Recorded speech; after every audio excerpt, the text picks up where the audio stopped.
10 semi ત્રિજ્યાવાળા વર્તુળની જીવા કેન્દ્ર આગળ કાટખૂણો આંતરે છે. તો તેને અનુરૂપ બે બાબત શોધવાની છે. લઘુ વૃત્તખંડનું ક્ષેત્રફળ અને ગુરુ વૃત્તાંશનું ક્ષેત્રફળ શોધો. અહીંયા એક ઉલ્લેખ કર્યો છે પાઈ ની જગ્યાએ 3.14 દેવાના છે, એટલે 22/7 હવે નહીં લઈએ. ધ્યાન રાખજો, નો ઉલ્લેખ હોય તો આપણે લઈ શકીએ. સ્ટાન્ડર્ડ બેચને ગયા વર્ષે પૂછાયેલો દાખલો આ છે, એટલે આ પૂછાવાની શક્યતા હોય એવું છે, અથવા તો એના પછીના બીજા પૂછાઈ શકે, પણ કઈ નક્કી આપણને નહીં છે. બરાબર, ચાલો તો પહેલા તો આપણે એક જેમ કીધું ને એમ વર્તુળ દોરીએ, એટલે આપણને આઈડિયા આવશે કે શું કહેવા માંગે છે.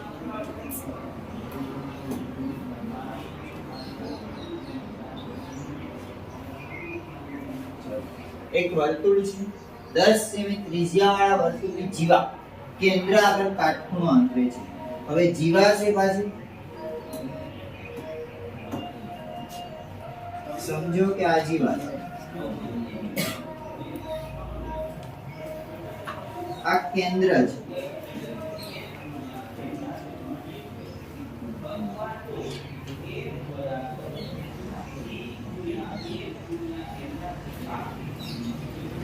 હવે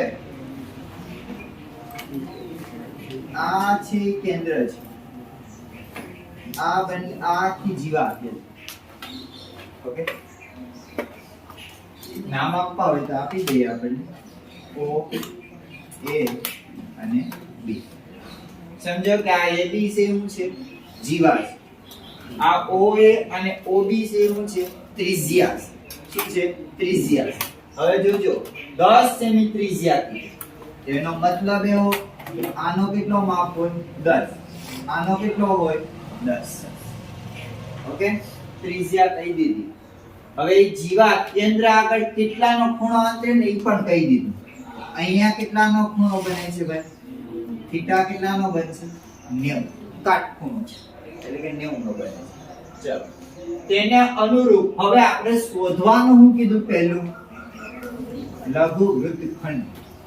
તો આપણે પહેલા તો એ ખબર હોવી જોઈએ કે લઘુ વૃત્તખંડ ક્યાં છે. તો સમજો કે હું તમને લાઈન કરીને બતાવું એટલે ખ્યાલ આવશે.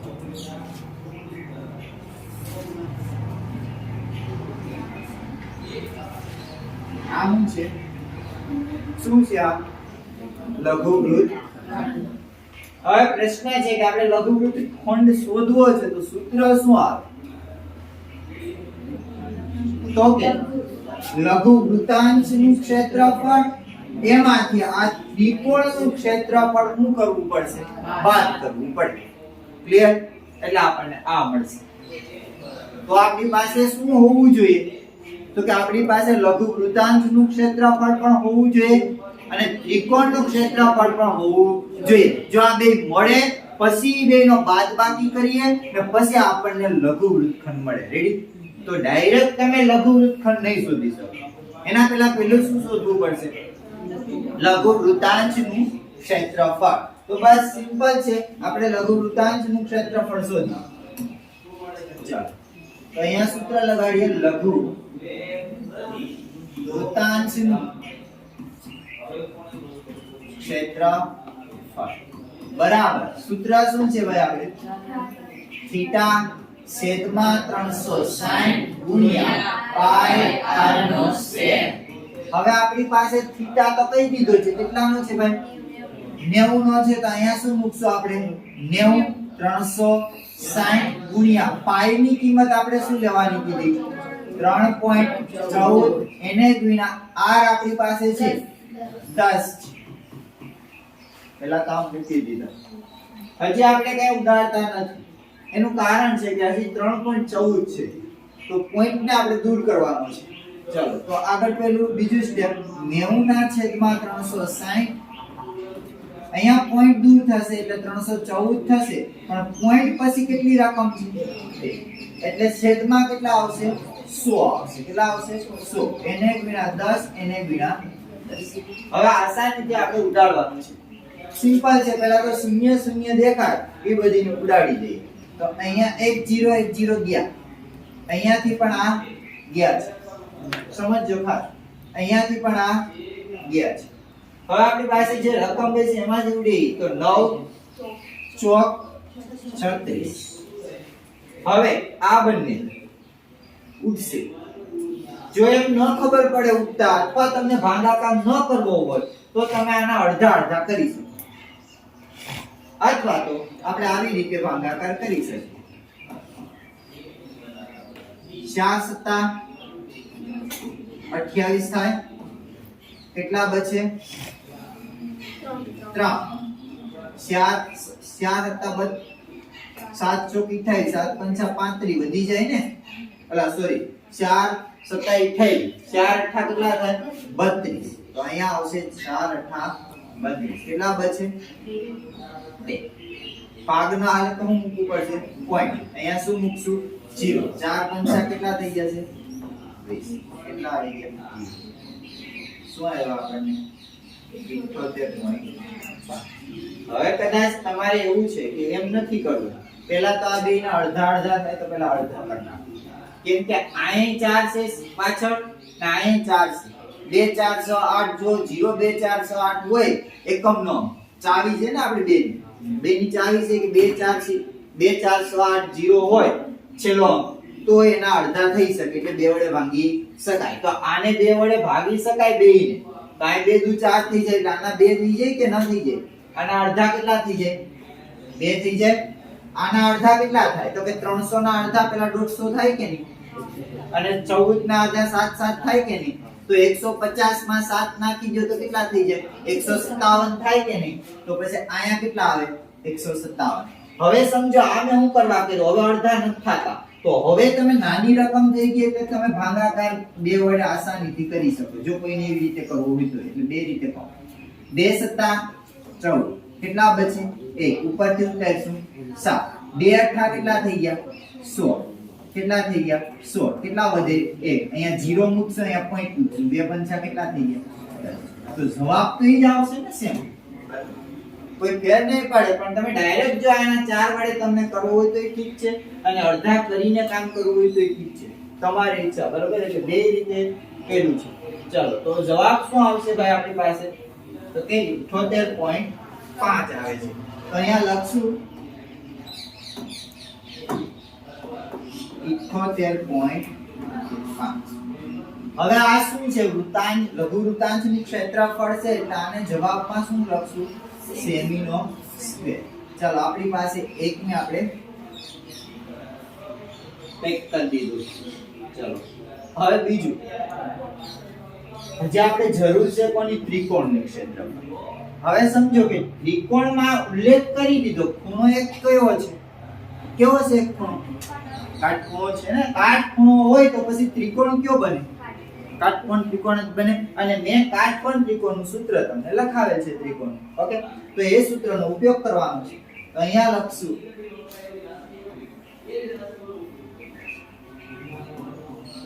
કાટકોણ ત્રિકોણનું ક્ષેત્રફળ સૂત્ર શું છે આપણું 1/2 ગુણ્યા કાટખૂણા આ એમ પણ બોલી શકો કર્ણ સિવાય બે બાજુનો ગુણાકાર અથવા કાટખૂણો બનાવતી બે બાજુનો ગુણાકાર બધું એક જ થાય કેમ કે આ જે કાટખૂણો બનાવે એ બાજુ બે આ જ છે કે નહીં બરાબર અને કર્ણ સિવાયની બાજુ કોઈ તો પણ ઈ જ છે કે નહીં બે તો કઈ કઈ બાજુ છે OA અને OB તો અહીંયા લખશું OA ગુણ્યા OB ત્યાં પછી એમ નહીં લખવા જવાનું કે કર્ણ સિવાયની લાંબુ લાંબુ લખવાનું નથી બે બાજુ છે ખબર છે કે OA છે ને એક OB છે ચલો હવે આગળ 1/2 ગુણ્યા બેયના માપ સમાન જ છે ને તો 10 10 હવે બે પંચા કેટલા થઈ ગયા 10 5 દાણ 10 પંચા કેટલા થઈ જશે 50 થઈ જશે 50 સેમી નો શું થઈ જશે સ્ક્વેર આ આપણને જે 50 મેળા શું મેળા ભાઈ શું મેળા શું મળ્યું હા ત્રિકોણનું ક્ષેત્રફળ મળ્યું છે શું મળ્યું છે ત્રિકોણનું ક્ષેત્રફળ બસ તો હવે આપણે આનો ઉપયોગ કરી શકીએ લઘુ વૃત્તખંડનું ક્ષેત્રફળ તો અહીંયા લખશું લઘુ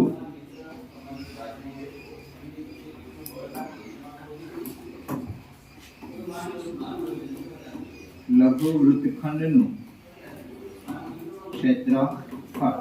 સૂત્ર શું છે? લઘુ વૃત્તાંશનું ક્ષેત્રફળ માઈનસ ત્રિકોણનું, અથવા તો અહીંયા લખશું કાટકોણ, ત્રિકોણનું ક્ષેત્રફળ. હું ટૂંકમાં લખું છું. ચલો તમારે પૂરું લખવાનું. લઘુ વૃત્તાંશનું ક્ષેત્રફળ આપણે મળી ગયું. કેટલું મળ્યું? 78.5 માઈનસ એમાંથી ત્રિકોણનું પણ મળી ગયું. કેટલું મળ્યું? 50. તો 78.5 માંથી 50 કાઢો, રફ કામ કરી લઈએ. 78.5 અને 50 છે તો 50 માં પોઈન્ટ જ નથી, તો પોઈન્ટ પછી કેટલા મૂકી દેવાના? 0. હવે આનો શું કરશો આપણે? બાદબાકી. 5 માંથી 0 જાય તો 5, 8 માંથી 0 જાય તો 8 અને 7 માંથી 5 જાય તો 2. કેટલા પૈસા આપણી પાસે? તો કે 28.5 અને આ જે છે સેમીનો સ્ક્વેર. તો આપણો પહેલો આન્સર આવી ગયો. અત્યારે આપણે 2 ગુણનો દાખલો હોય તો 1 ગુણ મળે. એટલે સુધી કામ કરો તો ઓકે. હવે હજી આપણે અહીં કીધું છે ગુરુ વૃત્તાંશનું ક્ષેત્રફળ શોધો. તો હવે વિચારીએ આપણે ગુરુ વૃત્તાંશ કયો હશે એ પહેલા વિચારીએ. ચલો હવે આ ભાગ છે આખો,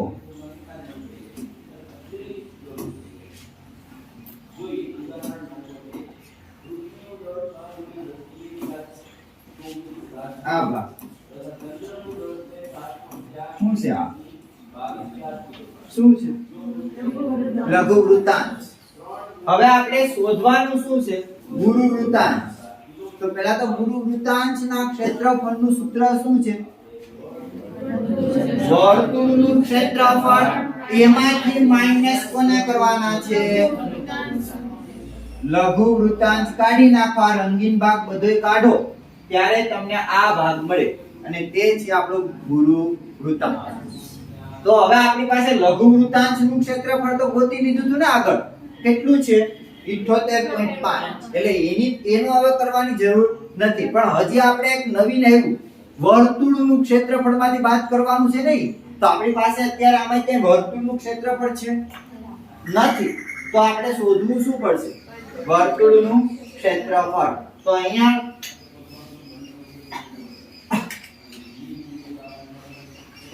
ચાલો વર્તુળનું ક્ષેત્રફળ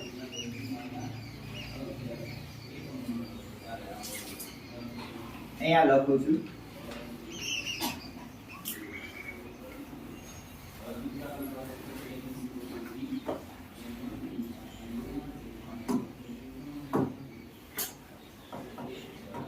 વર્તુળનું ક્ષેત્રફળ. ચાલો વર્તુળના ક્ષેત્રફળનું સૂત્ર શું છે? પાઈ r નો સ્ક્વેર. પાઈ એટલે કેટલા? 3.14. ધ્યાન રાખજો અહીંયા પાઈ ની જગ્યાએ 3.14 લેવાના કીધા એટલે ભૂલાય નહીં. ઈ જ લેશો આપણે સેટ સુધી. ગુણ્યા r કેટલા છે આપણી પાસે? 10 છે. તો 10 ગુણ્યા 10. હજી આને પોઈન્ટ દૂર કરો. છેદમાં કેટલા આવી જશે? 100. 10 ગુણ્યા 10. 10 10 0 0 શું થઈ ગયા? ઉડી ગયા. હવે પૈસા શું આપણી પાસે? 314 સેમીનો સ્ક્વેર. ઈ પણ ક્ષેત્રફળ હશે એટલે સેમી સ્ક્વેર કરશે. બસ આપણે વર્તુળનું ક્ષેત્રફળ મળી ગયું. હવે આપણે ગોતી લઈએ ગુરુ વૃત્તાંશનું ક્ષેત્રફળ. તો બીજા નંબરનું છે આપણું. તે શું છે? તો કે ગુરુ વૃત્તાંશનું ક્ષેત્રફળ. ચાલો ગુરુ વૃત્તાંશનું ક્ષેત્રફળ બરાબર શું આવશે? વર્તુળનું ક્ષેત્રફળ માઈનસ લઘુ વૃત્તાંશનું. વર્તુળનું ક્ષેત્રફળ હમણાં જ ગોત્યું આપણે. કેટલું? 314 માઈનસ લઘુ વૃત્તાંશનું આપણે આગળ ગોતેલું છે. કેટલું? હવે આનું રફ કામ કરવાનું. 314 અને 78.5 છે. 314 માં પોઈન્ટ નથી પણ આમાં એક રકમ પોઈન્ટ પછી છે. તો આમાં નથી તો પોઈન્ટ પછી પેલા 0 મૂકી દેવાનો. હવે પોઈન્ટ ની નીચે જ આવવો જોઈએ. તો પોઈન્ટ ની નીચે મૂકી દો. પોઈન્ટ આ બાજુ રકમ કઈ છે 5 છે. હવે આ બાજુ હોય બધી લખી નાખો 8 અને કઈ છે 7 છે. હવે માઈનસ કરવાના છે. બસ આમાં ભૂલ થશે તો પણ તમારો અડધો માર્ક્સ કપાઈ જશે. 0 માંથી 5 ન જાય તો શું બચે? 10 કો લેવો પડે. 10 કો લીધો તો અહીંયા કેટલા બચે?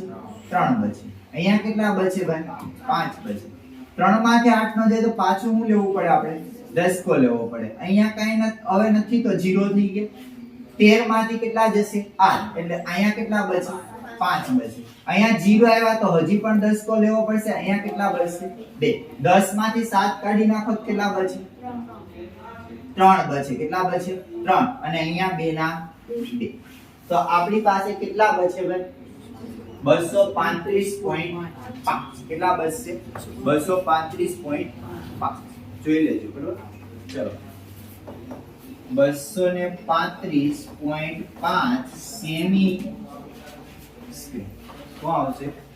Semi square. હવે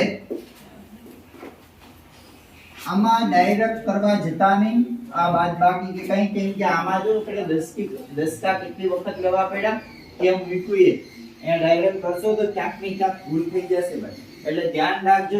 એક અડધો ગુણ પણ જો છેલ્લે જતા બધું સાચું હોય અને તમે છેલ્લે જતા આ એક બાદબાકીની પ્રક્રિયામાં આળસ કરી જશો અને ડાયરેક્ટ અહીંયા જવાબમાં મિસ્ટેક થઈ જશે તો તમારો માર્ક્સ કપાઈ શકે ભાઈ. આખો દાખલો કમ્પ્લીટ છે પણ છેલ્લા આન્સર તમારો ખોટો છે એ પણ એક બાદબાકીને લીધે ખોટો છે તો તમારો અડધો થી 1 માર્ક્સ તમને ઉડાડી શકે. કેમ કે મેઈન વસ્તુ આપણો આન્સર પણ મહત્વનો હોય છે.